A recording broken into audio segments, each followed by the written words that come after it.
Oi, gente, tudo bom? Meu nome é Carol e eu sou uma das professoras aqui da Atena. Nessa semana a gente está de quarentena, né? A gente está falando aqui do mês de abril e fiquei de gravar ontem uma live sobre o tema, o processo de hierarquização das manifestações culturais no Brasil. A gente teve um problema técnico, todos os problemas técnicos que vocês pensarem, e a live não ficou salva. Tá? Eu optei por fazer, né, depois dos problemas de ontem, um vídeo gravadinho aqui na minha casa, com calma, passando para vocês o tema de uma forma um pouco mais organizada, sem ser interrompido por todos os problemas que a gente teve ontem, tá bom? Para quem não está sabendo do que está acontecendo, você que é aí do YouTube não sabe quem nós somos, a Atena é uma salinha de redação que fica em Belo Horizonte e prepara para o Enem. Né? A gente tem um Instagram que é @atenalinguagem e nessa época de quarentena a gente tem feito lives semanais com discussão do tema, além de postar vários stories no Instagram, fazer lives também toda segunda com dicas para escrever melhor o seu texto. Então segue a gente lá e acompanha a gente aqui no YouTube. Nós temos vários outros vídeos aqui no canal também que podem te ajudar a se preparar para a redação do Enem. Combinado? Então, gente, vamos começar a discutir esse tema, que é um dos meus temas preferidos, porque ele gera reflexões muito importantes, né, dentro da nossa perspectiva de eixos temáticos. E se você não sabe do que eu estou falando, vai lá no Instagram que eu explico tudo isso direitinho. Dentro da nossa perspectiva de eixos temáticos, esse tema está dentro do eixo de arte e cultura, que é um eixo que eu gosto demais. Eu amo falar sobre arte, sobre cultura, mas ao mesmo tempo é um eixo que os alunos geralmente apresentam algum tipo de resistência por não ser tão comum nas escolas, né, principalmente durante o ensino médio.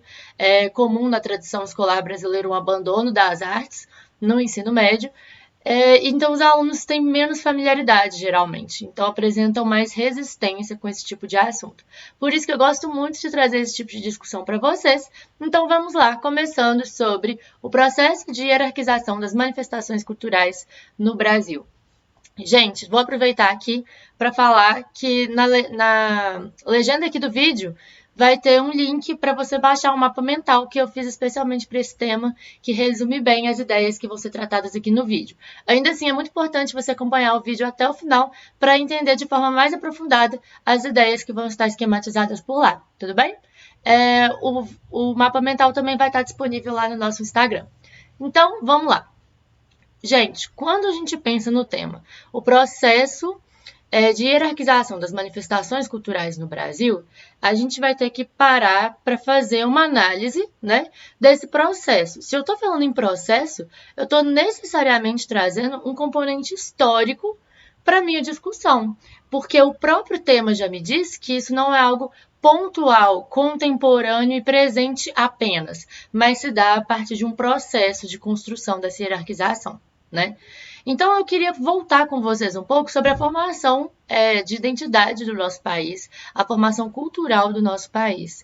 Né? Não tem como falar da hierarquização das manifestações culturais sem entender quais são as manifestações culturais vistas historicamente no Brasil como cultas, inteligentes e positivas, né? E aquelas manifestações culturais menos valorizadas, muitas vezes nem entendidas como cultura válida, né? Porque quando a gente usa a palavra hierarquização, necessariamente a gente vai trazer esse aspecto de ordenação de poder, né? Como que eu vou falar de hierarquização sem entender que vai ter alguém por cima e, portanto, necessariamente alguém por baixo? Tá? Então, isso é muito importante que vocês tenham em mente. A palavra hierarquização já me diz que existe uma diferença de valores entre as manifestações culturais brasileiras. Então, vamos entender melhor como que isso ocorre. Se a gente voltar aí para o início da colonização no Brasil, principalmente a partir da intensificação do período escravocrata, né, que no Brasil durou muitos anos, mais de 3 séculos, a gente vai poder entender um pouco melhor sobre esse processo quando a gente pensar como era feita a opressão cultural, né, a retirada da cultura dos negros trazidos para o Brasil escravizados. Né? Não sei se vocês sabem, gente, mas desde o processo de sequestro, né, desses negros na África, nos países africanos, a gente já começava um processo de opressão cultural, de aculturação desse povo. Tá? Um dos exemplos mais emblemáticos que a gente tem é a questão do cabelo. né? Os negros, eles tinham que raspar, eles eram obrigados a raspar o cabelo antes de entrarem nos navios negreiros. Existe uma justificativa de saúde para essa questão, que era para evitar que piolho, por exemplo, se proliferasse nos navios, né? Mas existe um componente cultural, de opressão cultural muito forte. Não sei se vocês sabem, mas os cabelos nas tribos africanas, eles eram uma manifestação cultural muito importante. A partir do cabelo das pessoas, você conseguia dizer a que tribo essa pessoa pertencia, se ela tinha, por exemplo, um grau alto na sociedade dessa tribo ou não, se ela era casada ou se ela era solteira. Então, o cabelo trazia a história dessas pessoas, né, dos povos africanos.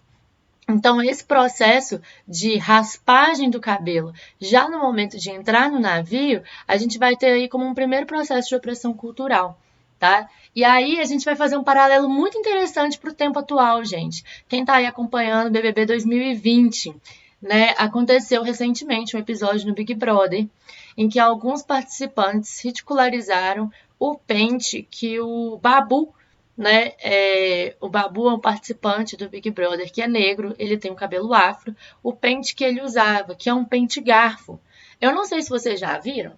Eu vou dar até. Eu tenho um aqui, eu acho. Dá uma olhada.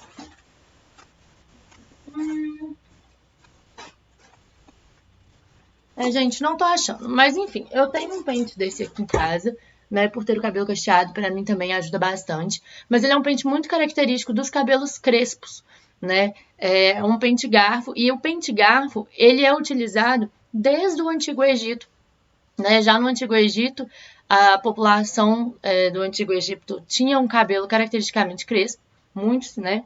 E o pente garfo era considerado um instrumento de poder. Nas tribos africanas também o pente garfo já era utilizado. Existe toda uma questão histórica da utilização desse pente. E quando o Babu é ridicularizado, né, o pente dele é ridicularizado no Big Brother, a gente pode fazer um contraponto e entender ainda como existe essa hierarquização das manifestações culturais, como que isso é representado no cabelo afro e mesmo apesar de um movimento que tem acontecido recentemente de reapropriação desse cabelo. Né? Não é difícil a gente ver hoje, principalmente aqui no YouTube, vários vídeos que falam sobre transição capilar, marcas que surgiram aí com linhas inteiras para o cabelo cacheado, para o cabelo crespo, mulheres que antes alisavam o cabelo e que têm voltado com o cabelo natural. Então a gente tem percebido, principalmente aí nos últimos 5 anos, uma reapropriação cultural, uma revalorização, né? Uma desconstrução do valor pejorativo em cima do cabelo afro, do cabelo crespo, e agora uma nova valorização desse cabelo. Mas ainda assim, existem parcelas da sociedade que perpetuam, né, a desvalorização dessa manifestação cultural. Aqui é importante a gente fazer uma pausa e pensar no seguinte: Carol, então cabelo é manifestação cultural? Sim, gente, cabelo é manifestação cultural. Como que a gente vai definir manifestação cultural aqui para o nosso texto, né? A gente vai usar o conceito da antropologia cultural, tá? Que é uma linha da antropologia, que define manifestação cultural como toda produção estética da raça humana. E aí, quando a gente entende isso, a gente vai perceber que cabelo, roupa, estilo, língua, religião, danças, lutas, arte pictórica, arte sonora, né? Tudo isso são manifestações culturais. Tá? Então eu gosto muito de dar esse exemplo do cabelo para vocês perceberem como que é um processo histórico, que ao mesmo tempo tem lados positivos, porque está em desconstrução, né? Essa pejoração do cabelo crespo, ela tem estado em desconstrução, mas ainda assim enfrenta barreiras, como representado aí no Big Brother, tá bom? Então, continuando, né? A gente está falando aí sobre o período escravocrata para poder entender melhor esse processo de hierarquização das manifestações culturais no Brasil. Os negros, gente, quando chegam no Brasil, eles são proibidos de usar a própria língua, eles têm que aprender o português, eles não podem usar as suas vestimentas, eles não, muitas vezes são separados, né, dos membros da mesma tribo, famílias são separadas, lembrando que família, tribo, tudo isso é eixo cultural, né, é ambiente que as manifestações culturais são criadas e são proliferadas. Eles não podem ter as suas próprias religiões, então eles não podem fazer as suas manifestações religiosas. todo esse processo é um processo de aculturação, de opressão cultural, e se a gente vai entender a manifestação cultural como a produção estética da raça humana, se eu viro para esse indivíduo e falo que ele não tem direito à manifestação cultural dele, o que eu estou dizendo sobre ele enquanto humano? Qual é a minha visão dessa pessoa enquanto membro da raça humana? Por que eu considero que a cultura dela é menos válida que a minha? Tá fazendo sentido, gente? Espero que sim. Fôlego aí, porque essa discussão é bem longa. Tô aqui no meu quarto, gente. Tempos de quarentena exigem medidas drásticas. Né? Então, continuando. Então, isso era muito evidente no período escravocrata. Né? Essa opressão da cultura portuguesa, colonizadora e europeia em cima da cultura negra. Também, gente, em cima da cultura indígena, mas de uma forma distinta. Né? A gente vai perceber que na cultura indígena a gente vai ter uma outra visão do europeu, do homem branco, em relação a essa cultura. Né? Um processo que a gente vai perceber aí de opressão cultural e de desvalorização da cultura indígena além da questão da língua, o processo de catequização, né? Porque os índios eles eram dignos da catequização, enquanto os negros não eram considerados dignos disso.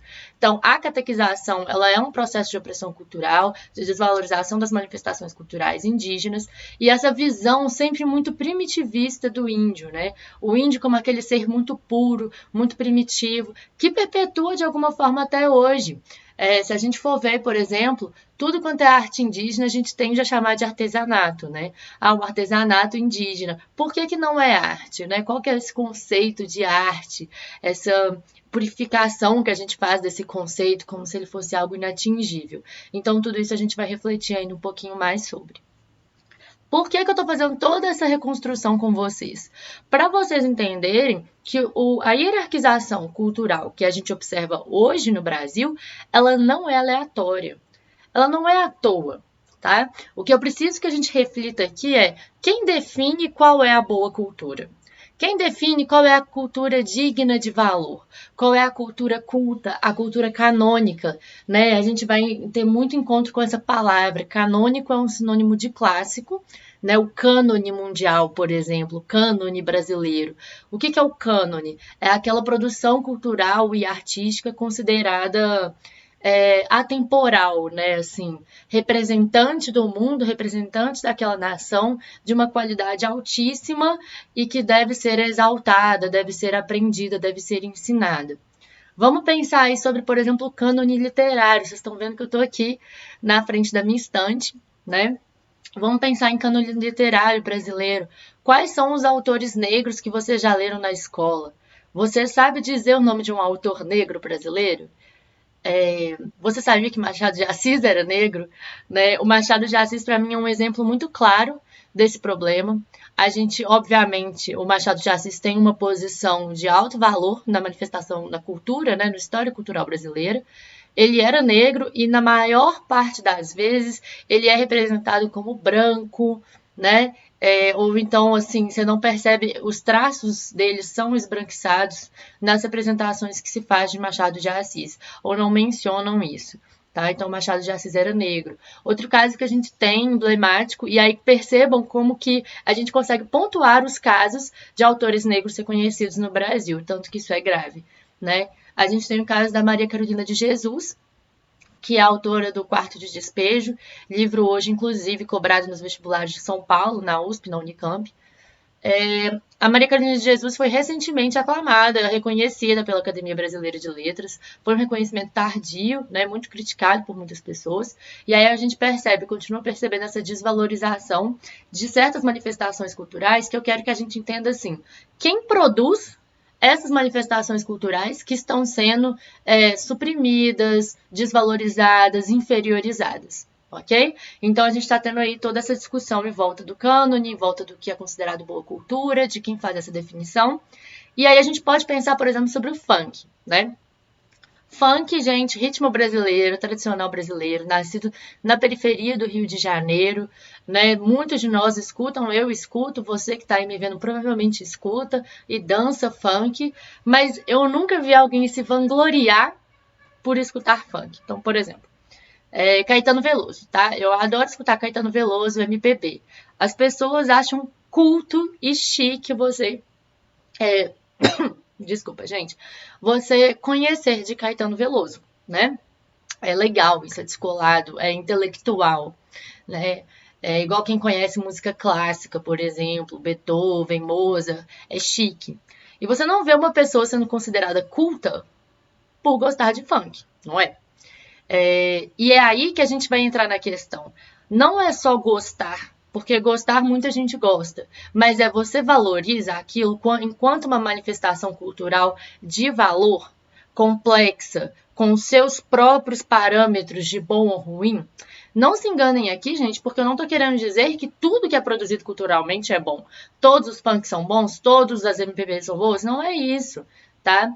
Mas que a gente tem que criar critérios de avaliação que sejam dentro daquela manifestação cultural. Então, o que define um bom funk? O que define uma boa MPB? Pensa comigo, gente, se o Caetano Veloso tentasse, né, ser Anitta, ele seria uma péssima Anitta. Péssimo. Ele seria um péssimo Kevin Cris. Né? Assim como a Anitta seria um péssimo Caetano Veloso. Então, é interessante a gente tentar fazer essa segmentação na hora de avaliar as produções culturais, pensar nessa desvalorização do funk e como que isso foi muito posto em evidência em 2017. Eu não sei se vocês lembram, né? Cada vez mais o meu público fica mais jovem, ou eu fico mais velha, mas em 2017 a gente teve um projeto de lei que chegou até no Senado, né? Foi votado no Senado, que queria criminalizar o funk. Um projeto de lei que veio de uma petição popular que pedia para a criminalização do funk, em 2017. Esse projeto, gente, falava muito sobre a questão do teor violento do funk, né? E aí eu quero que vocês pensem o seguinte: será que o problema é o funk ter um teor violento? Ou será que o funk tem um teor violento porque ele é uma manifestação cultural que vem de lugares, de ambientes que presenciam a violência? Então o funk retrata muitas das vezes parte da realidade periférica no país, né? Então, esse processo de tentativa de criminalização do funk foi muito criticado por grandes cantores e grandes atores, grandes membros da comunidade artística brasileira, e fez uma ressonância, gente, com o samba, né? Para quem não sabe, o samba, no início do século XX, até o início do governo Vargas, em 1930, ele era criminalizado no Brasil. A gente tinha até um sambista muito famoso, né? Lembrando que o samba, gente, ele nasce na periferia do Rio de Janeiro, tá? Nas favelas do Rio. Inclusive, aquela série da Netflix, Coisa Mais Linda, mostra um pouco disso, assim, do nascimento do samba em contraposição com a bossa nova, que era considerada uma música mais de elite, né? Mais, assim, erudita. O samba nasce na periferia do Rio e a gente tinha um sambista famoso, o João da Baiana, que várias vezes era preso pela Polícia Militar do Rio por estar cantando, tocando, fazendo samba. E aí a gente olha só, será que é uma coincidência que, de novo, lá no passado era uma manifestação cultural, musical da periferia e hoje o funk também é uma manifestação cultural, musical da periferia? Será que é só uma coincidência porque eles são criminalizados? Ou será que não existe uma análise mais profunda que pode ser feita aí sobre essa hierarquização das manifestações culturais? Tá? Tá dando para acompanhar, gente? Espero que sim. Tá? Quando a gente fala sobre hierarquização das manifestações culturais, tem uma palavra que vai fazer assim, ó, vai martelar na nossa cabeça e eu preciso que vocês se apeguem a ela, que é a palavra resistência.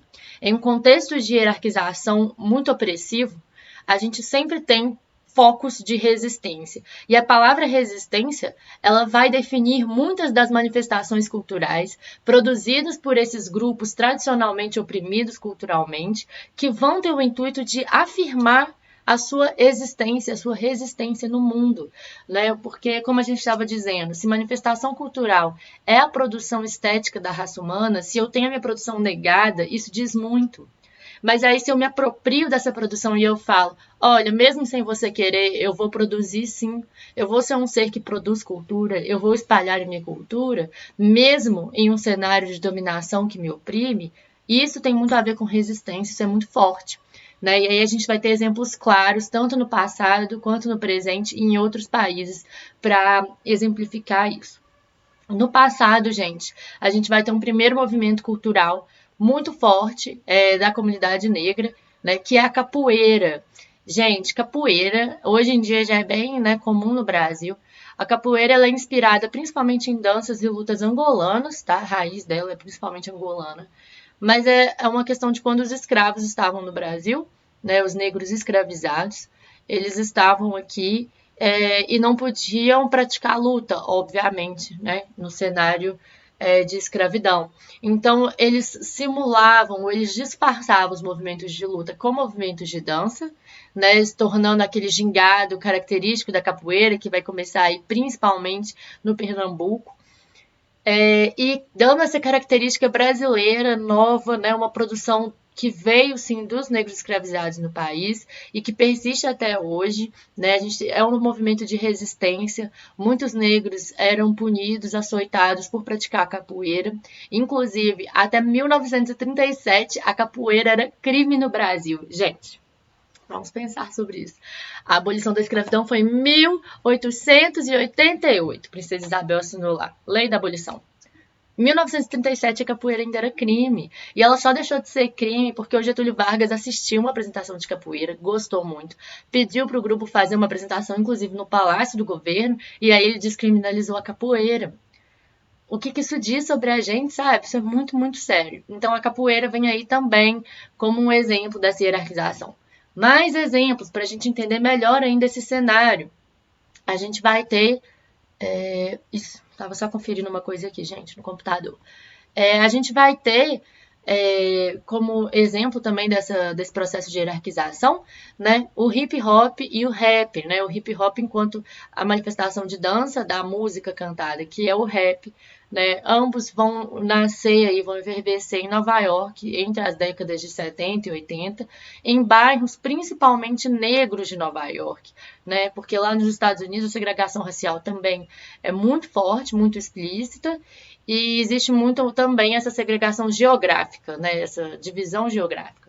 Então, lá em Nova York, nos bairros, no Harlem e no Brooklyn, né, que eram dois grandes bairros negros aí no final do século XX, na segunda metade do século XX, a gente vai ter um crescimento e um nascimento do hip hop e do rap, tá? Como manifestações culturais vindas da comunidade negra norte-americana e movimentos de resistência, de afirmação dessa cultura, de afirmação dessa comunidade, né? A gente importou muito do hip hop e do rap para o Brasil. Então, aqui a gente tem muito, assim como nos Estados Unidos, não sei se vocês já ouviram falar, muito Islã. Inclusive, está aqui no YouTube, depois que acabar esse vídeo, procura os vídeos aí do Islã da Resistência. Tá? O Islã da Resistência é um grupo de Islã lá de São Paulo. E o que é isso do Islã? São jovens, geralmente jovens periféricos, tá? Que se juntam para cantar poesias que eles escrevem mais ou menos num ritmo de rap, geralmente com cunho político, fazendo críticas sociais. É muito bom, é muito legal. Começou nos Estados Unidos e aqui no Brasil também é muito forte. Tá? É uma manifestação cultural periférica muito forte, muito boa. Aqui em Belo Horizonte a gente também tem, por exemplo, a Batalha dos MCs, que acontece sempre debaixo ali do viaduto de Santa Teresa, né, em tempos fora quarentena.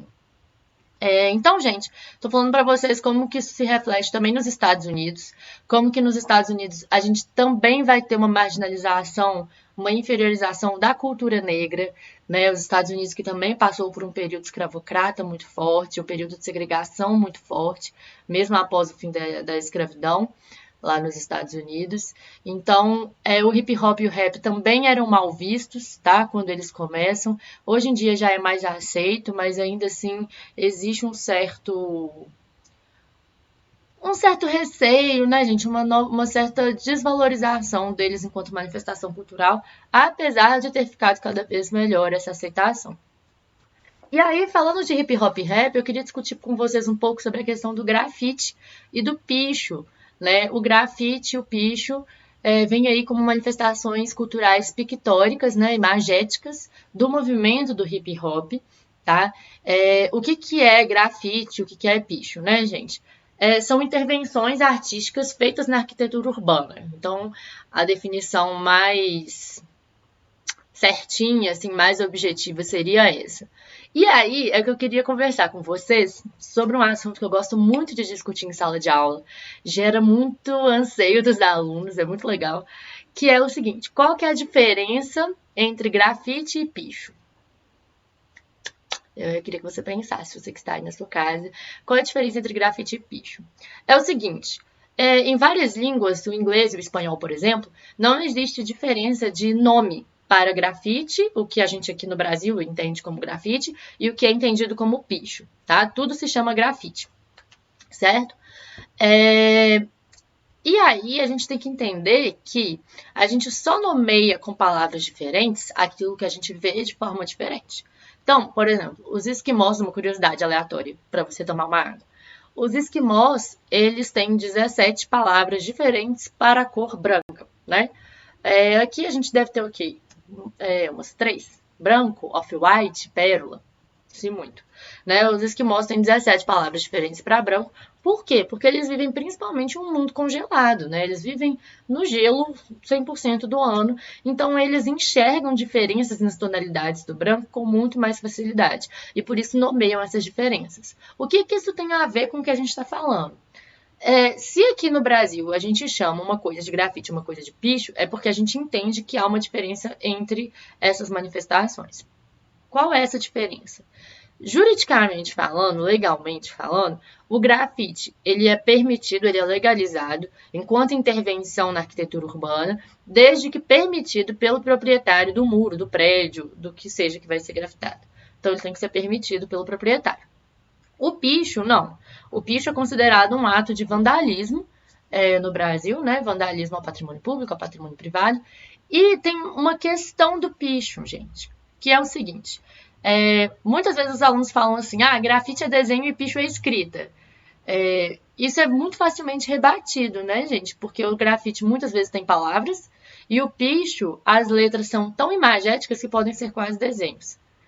Mas aí é que tem uma questão, e eu tenho 2 documentários bem legais para indicar para você que gosta mais de arte urbana, que quer entender melhor sobre esse assunto, aproveita aí a quarentena para assistir, que é o seguinte, o picho, ele nasce enquanto uma manifestação cultural de resistência transgressora que não tem como objetivo ser entendida ou ser aceita ou ser considerada como bela por nós de classe média. No caso, estou falando aqui da minha posição, né, de classe média. O picho não foi feito para mim, para eu entender, para eu olhar e falar, nossa, é isso que está querendo dizer, né? Nossa, que legal.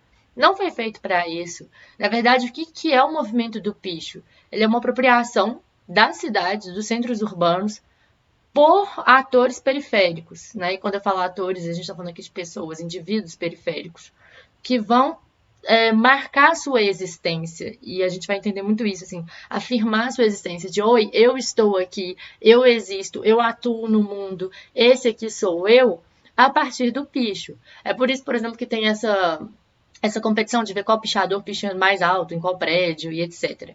Né? Então, qual que é a questão que fica?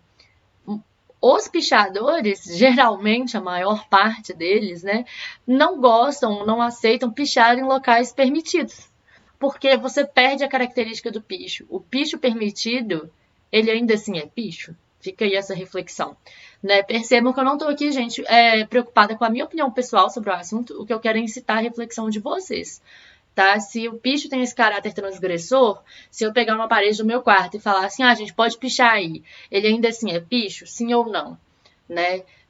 Quando a gente coloca um grafite no museu, por exemplo, esse grafite ainda é grafite? Ou ele perde um pouco da sua característica por estar sendo em um local aberto, assim, permitido para a arte, né? Porque a gente vai ter muito disso também. É uma população periférica que vai chegar e vai dizer, olha, eu não tenho acesso aos lugares, aos espaços feitos para a arte. Então, eu vou criar os meus espaços, a cidade é o meu espaço. Sobre isso, sobre esse assunto, a gente tem 2 documentários muito legais, tá? O primeiro deles é o Cidade Cinza, de 2013, que vai trazer vários grafiteiros famosos do Brasil, os Gêmeos, o Nunca, a Nina, e são grafiteiros de São Paulo, são famosos no Brasil e internacionalmente, e eles vão falar um pouco sobre qual é a função do grafite na cidade, sobre os conflitos, mostra quando a Prefeitura de São Paulo apaga os grafites em 2013, tá? Um mural de grafites feito na Avenida 23 de Maio, então vai mostrar um pouco desse conflito com o governo e debater isso. Outro documentário muito bom se chama Pichadores. É um documentário feito por um diretor finlandês, mas feito aqui no Brasil, com pichadores de São Paulo, que depois são convidados para ir para Berlim pichar uma igreja lá em Berlim. E aí é muito legal, eu queria que vocês assistissem, mas na igreja tem tipo um espaço destinado para pichação e um espaço que não é destinado. Os pichadores chegam e vão para o espaço não destinado. Polêmicas à parte, eu acho legal justamente pela reflexão que causa, tá? Não tô falando aqui se concordo ou discordo dos pichadores, mas porque causa uma reflexão muito interessante aí sobre a hierarquização de manifestações culturais e essas manifestações que nascem como forma de resistência. Beleza? Espero que tenha ficado claro, então, por que a gente está discutindo a ideia de resistência nesse processo, tá? E agora, gente, depois de dar muitos exemplos, eu queria falar com vocês um pouco sobre a questão de violência simbólica. Porque se a gente pensar no processo de hierarquização das manifestações culturais, a gente pode pensar, por exemplo, em causas para esse processo, né, que seria toda essa questão histórica, uma visão, a permanência de uma visão europeia, né, eurocêntrica na cultura brasileira. Então, todo esse processo histórico de opressão e de manutenção das relações de poder. E qual que é a consequência disso, né? A gente tem todo um silenciamento de uma parcela da população que não vê a sua cultura representada, né? E a violência simbólica que isso gera. O que é a violência simbólica? Violência simbólica é um conceito do filósofo francês Pierre Bourdieu, tá? Um filósofo aí do século XX. E o Pierre Bourdieu vai falar sobre essa violência que não é física, não é sobre bater, não é sobre agredir fisicamente, mas é uma violência psicológica que, na maior parte das vezes, é utilizada como manutenção das estruturas de poder, do status quo, né, da sociedade. E aí, quando a gente começa a pensar nisso, em como que essa inferiorização de manifestações culturais de parcela da população é uma violência simbólica, e quais são as consequências disso para todo um segmento da população que não se vê representado. O que é, gente, você ter uma visão dos seus antepassados, dos seus ancestrais, de que eles não tinham produção cultural válida, né? Qual que é a sua referência? Assim, sobre a gente não ler, é igual eu falei, sobre a gente não ler livros de autores negros, sobre a gente não ver filmes produzidos por diretores negros, tanto que isso é raro quando acontece, fica todo mundo tipo, nossa, olha só que legal, né? Por exemplo, a gente tem a questão do Pantera Negra também, que teve toda essa coisa quando ele saiu na Marvel, né, que é uma recuperação de manifestações culturais da cultura negra por uma indústria majoritariamente branca. Então, dá pra gente falar sobre violência simbólica, que é um meio de perpetuação, tá, da hierarquização das manifestações culturais, e é uma consequência dessa hierarquização, né? Porque essa perpetuação dessa hierarquia, ela violenta, ela denigre, né, o ser humano. Porque o direito à cultura, gente, ele é um direito humano, é um direito constitucional. E quando a gente fala de direito à cultura, a gente não está falando só do direito de acesso à cultura, como foi o tema do Enem do ano passado, por exemplo, mas a gente está falando de direito à produção cultural. Eu tenho direito de ser capaz de produzir cultura, de ser incentivada a produzir cultura, de ter a minha cultura reconhecida como uma cultura de valor, ok? Então, o conceito de violência simbólica é muito aplicado para esse tema. É um conceito muito legal, porque dá para a gente usar em vários eixos e vários temas diferentes. Outro ponto que a gente vai ter aqui é a questão de identidade nacional.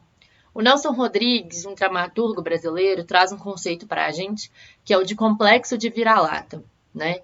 Ele vai dizer que o brasileiro tem esse complexo de vira-lata que faz com que ele romantize, supervalorize, né, dê importância para manifestações culturais exteriores, principalmente da Europa, da América do Norte, dos Estados Unidos, né, e denigra e desvalorize as suas próprias manifestações culturais, as suas próprias vivências, né, a sua própria identidade. Gente, nós somos um país composto e completamente perpassado pela história do povo negro, né? A população negra, ela ainda é maioria no Brasil hoje. E também, se a gente for pensar no processo histórico de formação da nossa identidade, a questão da importância, da contribuição dos povos indígenas, e o que isso diz sobre a gente quando a gente desvaloriza essas manifestações culturais vindas desses povos e supervaloriza aquelas que mais se assemelham a manifestações europeias, sabe? Qual que é o impacto que isso tem para a identidade nacional, para o desenvolvimento da nação, para como que o brasileiro se enxerga e se valoriza.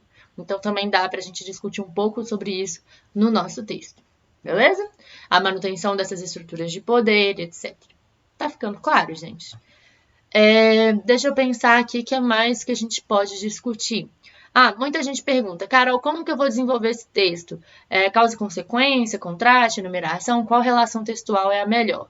Lembrando que não existe uma melhor, existe a que é mais relevante e funcional para você, né? Quais argumentos você fica mais confortável em defender? Aqui não cabe muito uma questão de contraste, porque eu acho que os avanços positivos talvez sejam poucos para você desenvolver, pode ser que você consiga, mas acho mais complicado, tá? É possível fazer nessa lógica de causa e consequência, como eu falei um pouco antes no vídeo, né? Pensando quais são as causas do início desse processo e quais são as consequências desse processo hoje, né? Da subrepresentação cultural na nossa sociedade. Dá para fazer também de enumeração, né? Colocando dois aspectos desse processo, dois problemas desse processo, dá para falar um pouco sobre isso, né? E aí vocês podem pensar assim, mas por que a representação cultural importa? Gente, importa para a gente se valorizar, tá? Enquanto gente. Isso é muito, muito importante enquanto cultura. Um ponto final que eu queria falar com vocês, e até percebi que não está no mapa mental que eu vou deixar aqui disponível para vocês, é a questão de uma hierarquização de manifestações culturais regional no Brasil, que também não é aleatório, né? Se a gente perceber hoje, a gente tem principalmente as manifestações culturais vindas do Nordeste, vistas como menos cultas, menos importantes para a nossa sociedade. E a gente vai falar assim, Carol, mas eu adoro axé. Mas você valoriza a produção da música axé? Você acha que isso é algo bom? É uma música de qualidade? É uma música que te dá credibilidade de gostar? Entende? Você se vangloria por gostar de axé? É essa a reflexão que a gente tem que fazer, né? Se a gente for pensar, por exemplo, a literatura nordestina, a literatura de cordel, ela tem uma visão muito... Ela tem um espaço muito pequeno nas nossas editoras, tá? A produção musical do Nordeste, fora o axé também, né? A produção sertaneja do Nordeste. Então, assim, e o Nordeste é a região do país que tem a maior população negra, né? Percentualmente falando entre as regiões. Então, como que isso também não é coincidência. Por fim, eu queria sugerir para vocês outros dois repertórios. A gente tem uma autora nigeriana que se chama Chimamanda Adichie, tá? A Chimamanda, ela faz várias palestras, ela tem um TED muito famoso que se chama Os Perigos de uma História Única, tá? O Perigo de uma História Única, se não me engano, em que ela vai falar qual que é o perigo de você contar a história de um povo de apenas uma maneira. E isso é muito legal porque dialoga diretamente com essa hierarquização das manifestações culturais, na medida em que se a gente não valoriza manifestações culturais de povos tradicionalmente oprimidos, a gente perpetua com a história única contada sobre esses povos. Entende? Eu perpetuo com a visão de que o europeu chegou e veio com toda a inteligência para iluminar esses povos que nasceram para copiar os europeus, quando muito. Tá? Então, essa palestra dela é muito boa, gente, dá para usar em vários temas para o Enem, além de ser muito interessante, assim, para nossa própria reflexão. Ela tem um jeito de falar que prende muito, ela tem uma narrativa muito gostosa, então tem aí no YouTube, assistam, Os Perigos de uma História Única. E também dessa autora, ela tem um livro que se chama Americaná, em que ela vai contar a história de uma menina nigeriana que vai fazer graduação nos Estados Unidos, né? E o processo que ela passa de negação e de supressão da sua própria cultura, tá? Em lugar da cultura americana. E ela começa a assimilar muito a cultura americana e depois o movimento de retomada que ela vai fazer de apropriação da própria cultura, de resgate da sua cultura nigeriana. Né? Então é um livro muito legal de referência. Se você quiser ler alguma coisa aí, não sabe o que ler, eu indico muitos livros da Chimamanda, são muito bons para quem tem dificuldade de manter a atenção em livros, os livros dela são ótimos. Beleza? Gente, acho que cobri todos os pontos. Né? Esse tema dá o que falar, ele tem muitas discussões possíveis. Espero que tenha gostado. Eu vou deixar aqui na legenda do vídeo todas as referências que eu falei sobre os documentários. Eu vou linkar também alguns vídeos para vocês assistirem e deixar o link para baixar o mapa mental que eu fiz sobre essa discussão toda, porque eu acho que vai ajudar vocês a esquematizarem e a visualizarem melhor o que a gente está conversando. tá bom? Semana que vem tem mais. Se o Deus da internet permitir, vai ser uma live, tá? Na quarta-feira, com o tema da semana que vem. Se não, a gente vê se a gente faz a live no Instagram e posta o vídeo aqui no YouTube depois bonitinho. É muito legal que vocês participem das nossas lives, porque a gente pode tirar dúvidas ao vivo, vocês podem fazer comentários sobre o tema. Quem participou da live desse tema ontem foi muito boa, porque apesar dos problemas tecnológicos, as pessoas fizeram contribuições muito legais. Eu aprendi muito, eu gosto muito de fazer esse debate ao vivo. Tá bom? Se você ficou com alguma dúvida, quer tirar dúvidas de redação, deixe seu comentário, curte o vídeo aqui embaixo, segue a gente aqui, se inscreve no canal. Eu não sei se é aqui, tô perdida. Enfim, se inscreve no canal, segue a gente lá no Instagram. E é isso, até semana que vem. Beijo, até mais, gente.